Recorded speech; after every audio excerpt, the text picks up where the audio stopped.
Washington, in an assessment casting doubt on President Donald Trump's goal of a nuclear disarmed North Korea, U.S.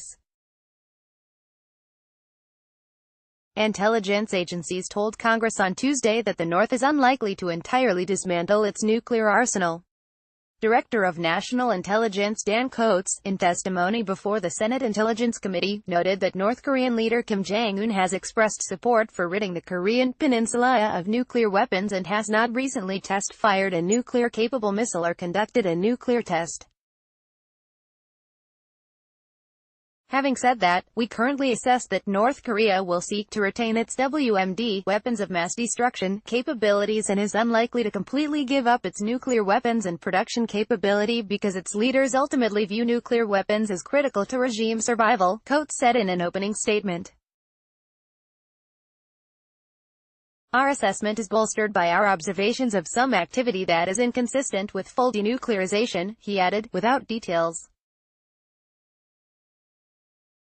This skepticism about North Korea is consistent with the intelligence agency's views over many years and runs counter to Trump's assertion after his 2018 Singapore summit with Kim that North Korea no longer poses a nuclear threat. Plans for a follow-up summit are in the works but no agenda, venue or date have been announced.